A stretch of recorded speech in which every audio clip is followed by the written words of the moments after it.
Hello and welcome to Coffee with Dr. Carla. I'm Dr. Carla and this is Carly Baker, and we are so glad that you are here with us today.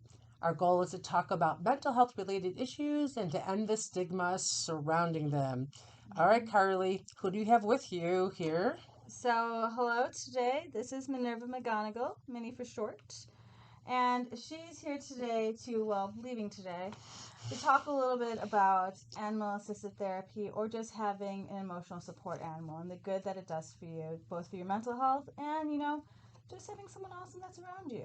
So, what are some of the benefits of having a pet? Maybe even whether you need it for emotional support or not. But what are some of those feel good takeaways that you get when you have a pet? Well, one thing that I really like is that actually science has found that pets, specifically when you pet them, anything that's really furry, so pretty much a pet, releases the oxytocin gene Chemical. thank you, All right. within your brain, which is just pretty much giving you lots of happiness and calmness.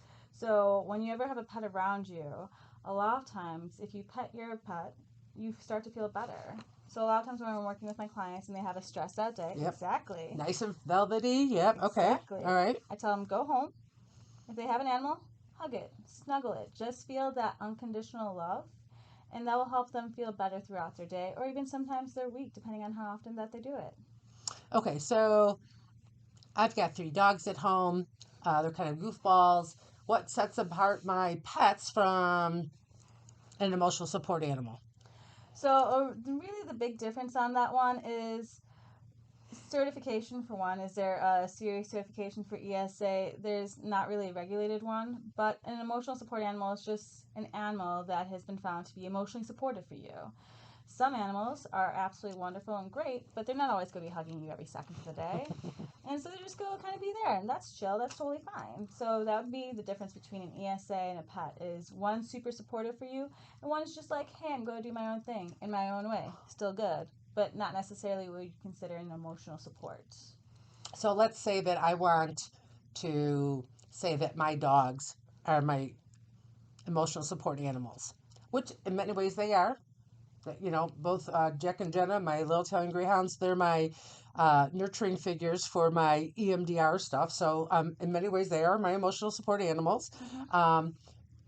Do I just say that they are, or do I have to have some sort of letter from somebody, or how does that work? I know there's no formal thing, but like, how are I, how do I go about like letting my landlord know, or letting the airlines know that this animal is my emotional support animal? And that right there, the landlord part was the good part of that question because that's the signifier right there. So anyone can say that their animal is an emotional support animal and just leave it at that statement and not have any meaning behind it.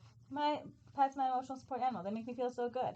But that statement would end there and there'd be nothing that you could do with that statement. However, like landlord, if you're renting somewhere or even maybe Barnes and Nobles because they actually let ESAs in, you would have to have a letter for that one. You could get a letter from your therapist. They would just clarify what this animal is to you and how it supports your own mental health growth and how that is important for your well-being.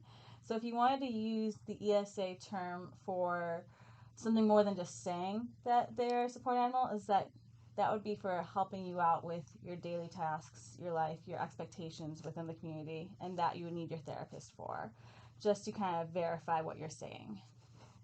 So, um, okay, so I sit down with my therapist Mm-hmm. and I say, Jack and Jenna are my emotional support animals. What my therapist asked me to help kind of clarify some of the things that she would need to know, Mm-hmm. right? Uh, as opposed to me just saying, "Can you just write me a letter?" Well, technically, can you always ask your therapist to just write you a letter? Of course, but is your therapist just going to write you a letter? Probably not. Let's be honest. It's a nice try. Is it going to work out though? Maybe. Questionable. So usually, what you want to check in with your therapist is just having them talk with you, and they'll probably ask you, what does that animal mean for you? Go through the importance of them. Do they help relax you? Are you around them regularly? What roles do they play in your life? Kind of checking in on how emotionally connected you both are. And if the connection level, the healing level, if the caring level is there, then the therapist will be like, okay, sounds good. But have some questions there. I suppose they would probably also want to know. at what points do you find your pet to be most useful? Mm-hmm. You know, at what points do you go to Minnie for that support? Or what points do I go to my Jack and Jenna, you know, to find that support? Yeah. Right? To show that you're actually, you know, being very purposeful or intentful about it. Yeah. I'm sure. Right? Exactly. Because don't get me wrong, everyone loves to go home and hug their dog or hug their cat. Like, who doesn't? Right. But if there's a difference between going home and hugging your dog and cat or being like, oh my God, this is a stressful situation. I think I could really use that support.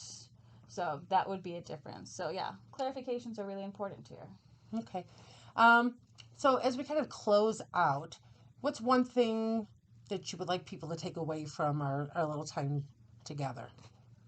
I think, and that was me, the person of the day or animal of the day, I should say. Yeah, Minnie meowed us, so maybe she's got something to say right now. I don't know. Who knows?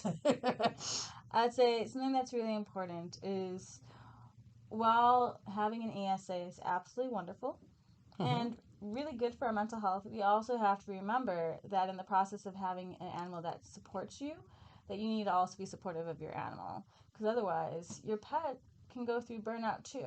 So making sure that you're attuned with your pet so you can rely on them, but then they can also rely on you. So it's a two-way street. Awesome. You never want to Awesome. overwhelm them. All right. Well, thank you so much for giving us a little glimpse into the world of emotional support animals. And Minnie, thank you for coming on, even just for a moment. So until next time, remember you can change your thoughts, discover your potential, and transform your life by focusing on your overall well-being, and continue to work on being the best you possible. Bye now.